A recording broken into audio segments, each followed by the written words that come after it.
एकनाथ शिंदे के बेटे श्रीकांत शिंदे जो सांसद है उन्होंने ट्वीट करके कहा है कि मैं उप मुख्यमंत्री बन सकता हूं महाराष्ट्र में। मीडिया में कुछ इस प्रकार की खबरें चलीं जो पूरी तरीके से निराधार हैं। मेरा कोई दूर दूर तक विचार नहीं है, ना कोई संभावना है राज्य की सरकार में शामिल होने की। मैं केवल अपनी पार्टी के लिए काम करूंगा। ये भी कह रहे हैं कि मुझे अगर मंत्री बनना होता तो मैं लोकसभा चुनाव के बाद केंद्र में मंत्री बन सकता था, लेकिन मैंने वो भी ठीक नहीं समझा। और इससे ज्यादा वो ये भी कह रहे हैं मेरे पिता की तबीयत खराब है, बस इसलिए इसमें कुछ विलंब हो रहा है। बाकी जो स्वेरिंग इन सेरेमनी की डेट है शपथ ग्रहण की 5 तारीख, आज से तीसरा दिन, उस दिन शपथ ग्रहण होगा। और देवेंद्र फडणवीस अगर और कुछ ऐसा नहीं होता है जो बिल्कुल अप्रत्याशित हो तो वही मुख्यमंत्री बनेंगे। बीजेपी के ऑब्जर्वर कल मुंबई पहुंचेंगे, परसों विधायक दल की बैठक होगी जिसमें देवेंद्र फडणवीस को विधायक दल का नेता चुन लिया जाएगा। लेकिन फिर इतनी देर और ड्रामा क्यों? एकनाथ शिंदे की तबीयत खराब थी, वो अपने गांव चले गए। उनको जानने वाले कुछ लोग कहते हैं कि वो कोई बड़ा फैसला करने से पहले ही अपने गांव जाते हैं, तो उन्होंने कौन सा बड़ा फैसला करना था। वहां जाकर वो प्रेस कॉन्फ्रेंस बुलाते हैं, उसमें वही बात दोहराते हैं जो वो 2 दिन पहले कह चुके हैं कि जो भी बीजेपी का नेतृत्व तय करेगा मैं वो मानने के लिए तैयार हूं। उनका मुख्यमंत्री बनना है तो वो तय करे, मैं हर फैसले में मोदी जी के और अमित शाह जी के साथ हूं। फिर वो दूसरी प्रेस कॉन्फ्रेंस की आवश्यकता क्या थी? उस प्रेस कॉन्फ्रेंस में क्योंकि उन्होंने एक बार फिर अपनी दावेदारी दोहराई, ये कह करके दबी जबान में कि हमारी 2.5 साल की सरकार का कोई सानी नहीं है, हमने जितना काम किया उसकी कोई तुलना नहीं है। मेरे नेतृत्व में सरकार चल रही थी, लोगों ने जिसको बहुत पसंद किया, खासकर लाडली बहनों ने मुझे अपना लाडला भाई मान लिया है और वो चाहते हैं कि मैं मुख्यमंत्री बनूं, ये उनकी भावना है। लेकिन फिर वही बात उन्होंने कहा कि जो चाहेगी बीजेपी वो हम स्वीकार करेंगे। फिर पेच कहां फंसा है? मुख्यमंत्री पद त्यागने के लिए एकनाथ शिंदे तैयार हो गए। उसके बाद कहा गया कि अब वो गृह मंत्री का पद चाहते हैं, गृह मंत्री के साथ वित्त विभाग भी चाहते हैं, और जो पोर्टफोलियो उनकी सरकार में देवेंद्र फडणवीस के पास थे वो भी उनको चाहिए।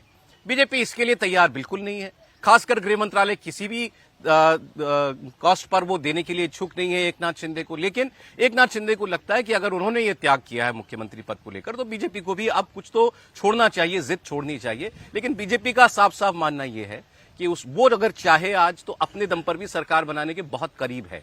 ऐसे में कोई भी अलायंस पार्टनर बीजेपी को मजबूर नहीं कर सकता अपनी शर्तें मानने के लिए। तो एकनाथ शिंदे दबाव बनाना चाह रहे हैं क्या? उद्धव ठाकरे की हद तक नहीं तो कुछ दूरी तक तो उनकी तर्ज पर चलना चाहते हैं कि बीजेपी को यह दिखाया जाए कि जो आप चाह लेंगे हमसे ऐसे यूं ही नहीं मनवा लेंगे। या फिर केवल और केवल एक आउटसाइड चांस लेने के लिए कि भाई एक बार फिर जरा प्रेशर बना करके देखें बीजेपी के ऊपर, शायद अगर 10 नहीं तो 5 मान ली जाए हमारी बात। क्या है आखिर इस सारे जो एक हफ्ते से चले सियासी प्रदर्शन के पीछे की वजह? हर्षवर्धन जी, देखिए, मुझे लगता है कि कई बार हम कुछ ऐसा कर जाते हैं जो लगता है कि शायद हमें कुछ मिल जाएगा, और मन में हमारे पता होता है कि नहीं, होना वही है जिसके लिए हम कह रहे हैं वो नहीं होगा। एकनाथ शिंदे को भी ये बहुत अच्छे से पता था, और ये कोई मतलब छिपी हुई बात तो है नहीं कि उद्धव ठाकरे आज भी भारतीय जनता पार्टी के साथ होते अगर उन्होंने मुख्यमंत्री पद की जिद नहीं संभाली होती। एकदम जिसको कहे ना कि उन्होंने कहा कि ना हम तो मुख्यमंत्री बनेंगे ही बनेंगे, वो उस वक्त क्या बयानबाजी। यहां एक पक्ष नहीं है, यहां कोई संजय राउत की तरह बयान नहीं दे रहा है, यहां उद्धव ठाकरे ये नहीं कह रहे हैं कि अमित शाह ने मेरे कान में फूंक दिया था कि मुख्यमंत्री तुम ही बनोगे, कोई उस कमरे में सिर्फ 2 लोग थे और तीसरे का पता नहीं था। इस तरह की बातें नहीं हो रही।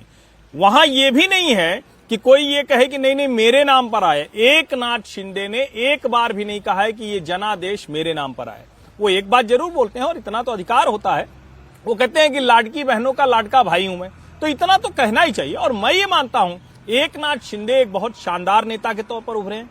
उन्होंने जो काम किया है वो बहुत असाधारण कार्य है, अपने कार्यकर्ताओं को एक नैतिक तौर पर थोड़ा मजबूती रखने के लिए। लेकिन मेरा ये मानना है कि शायद वो थोड़ा आगे बढ़ गए, जो वो दारेगांव चले गए, जो वो नाराजगी दिखाने लगे, जो वहां तीनों दलों की बैठक होने वाली थी दिल्ली से लौटने के बाद वो टली, इससे संदेश अच्छा नहीं गया है। अंत में उनको आना ही है, और मेरा तो ये मानना है सबके बाद उप मुख्यमंत्री एकनाथ शिंदे ही होंगे देवेंद्र फडणवीस के साथ।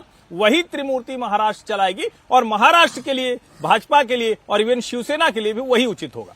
अब देखिए इस बीच में हुआ क्या, जो 2 दिन उनकी नाराजगी की खबरें चली जब वो अपने गांव चले गए, तो पीछे से बहुत सारे लोगों ने ये कहना शुरू कर दिया, कांग्रेस और उद्धव ठाकरे कैंप के लोगों ने खास तौर पर, कि ये अच्छा मौका है, अब सीधे सीधे मुख्यमंत्री एकनाथ शिंदे को बनाने का प्रपोजल 2.5 साल का उनको, 2.5 साल का अजीत पवार को महाविकास आघाड़ी को दे देना चाहिए कि ठीक है तुम मुख्यमंत्री बन जाओ, बीजेपी की सरकार लेकिन किसी कीमत पर ना बनने दें, हम लोग समर्थन दे देंगे। यानी कि जो 48-49 विधायक जीत करके आए हैं महाविकास आघाड़ी के, वो उनके पीछे खड़े कर दो, अजीत पवार का और अगर एकनाथ शिंदे के विधायकों का आप आंकड़ा जोड़ेंगे तो वो 144 बहुमत के पास पहुंच जाता है। हम सरकार बना लेते हैं, बीजेपी नहीं मेजोरिटी के पास ही तो पहुंची है, मेजोरिटी में आई तो नहीं है। इस किस्म के विचार भी चलने लग गए।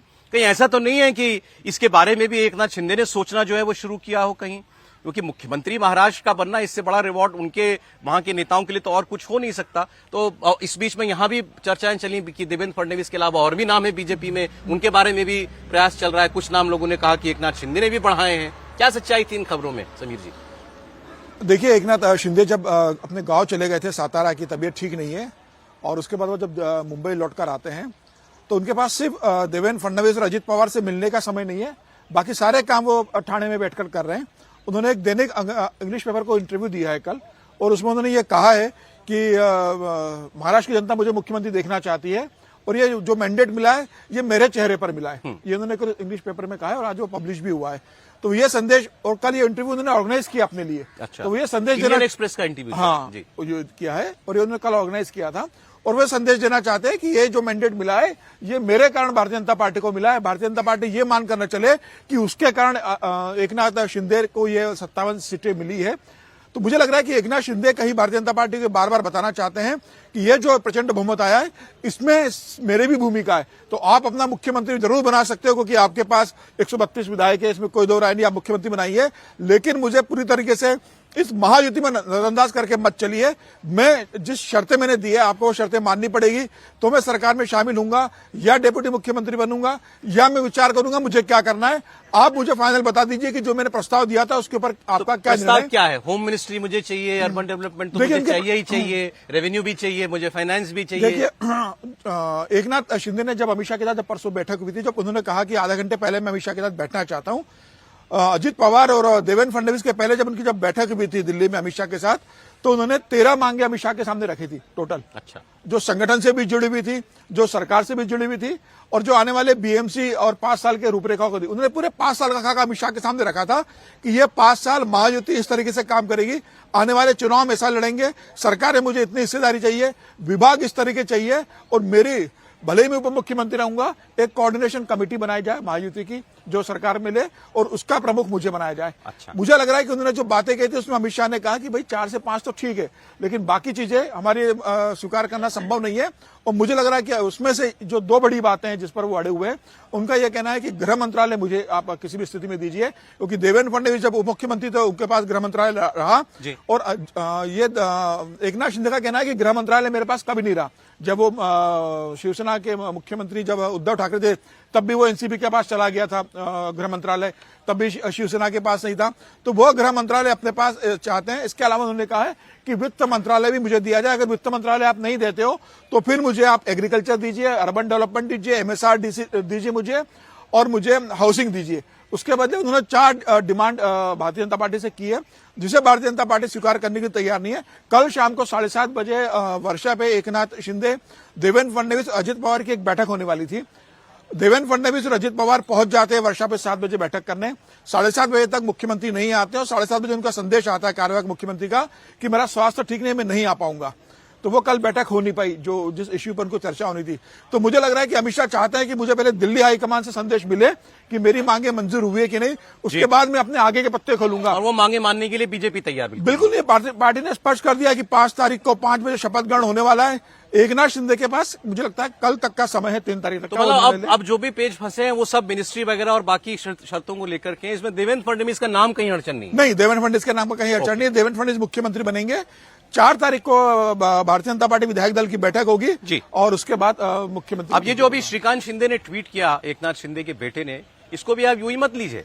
वो मजबूर क्यों हुए ये कहने के लिए कि मैं उप मुख्यमंत्री बनने नहीं जा रहा हूं, क्योंकि ये चर्चाएं बड़ी जोर शोर से चल रही थी, और बताया जाता है कि एकनाथ शिंदे के खुद के विधायक इस बात से बहुत नाराज होने लगे थे। वो असहज थे कि वहां भी तो हमारे साथ प्रॉब्लम यही थी कि वहां पर उद्धव ठाकरे पार्टी के मुखिया थे, लेकिन हमको ऑर्डर लेने पड़ते थे आदित्य ठाकरे से। अब ये परिस्थिति आप हमारे यहाँ अपने बेटे को लेकर के बनाना चाहते हैं, तो हमें ये बिल्कुल स्वीकार नहीं होगा, इसलिए शायद उनको ये बात क्लैरिफाई करनी पड़ी है। इसका मतलब वो नहीं बनेंगे, मतलब शिंदे साहब ही बनेंगे, या कोई और नाम अगर वो प्रस्तावित करना चाहें। यहाँ भी एक किस्म से उनको नीचे झुकना पड़ा।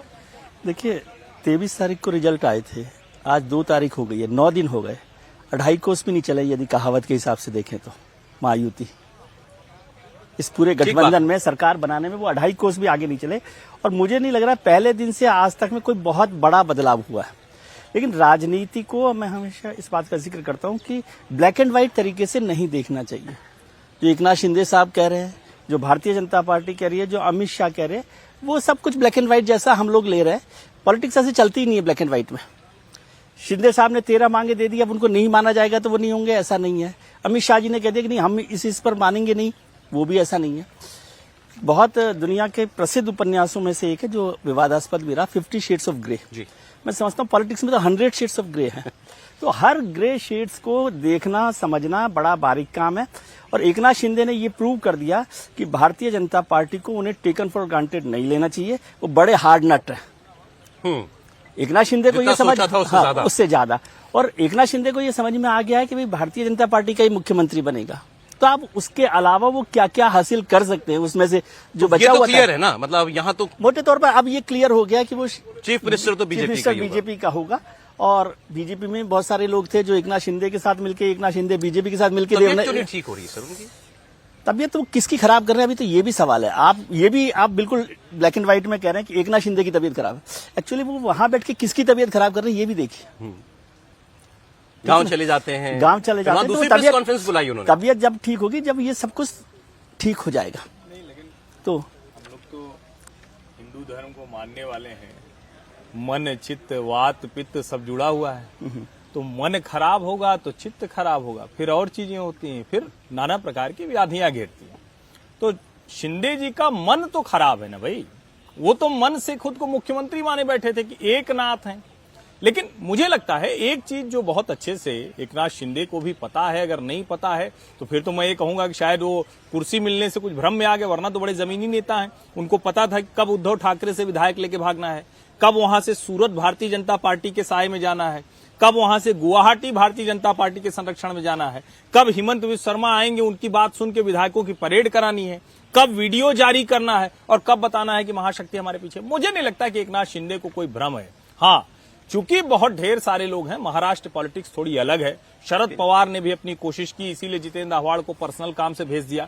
तो कोशिशें सब तरफ से चल रही हैं। लेकिन मेरा एक मुझे कतई नहीं लगता कि कोई भी कहीं से भी देवेंद्र फडणवीस के अलावा किसी के मुख्यमंत्री बनने की गुंजाइश है, क्योंकि जो लोग ये कर रहे हैं वो जानते हैं कि फिर राष्ट्रीय अध्यक्ष के तौर पर देवेंद्र फडणवीस इससे भी ज्यादा, अगर उनके लिहाज से कहें तो शायद उनके लिए मुश्किल खड़ी कर देंगे और उप मुख्यमंत्री एकनाथ शिंदे ही बनेंगे। अगर कोई बहुत बड़ा कुछ चमत्कार हो जाए बात अलग है, वरना एकनाथ शिंदे ही बनेंगे।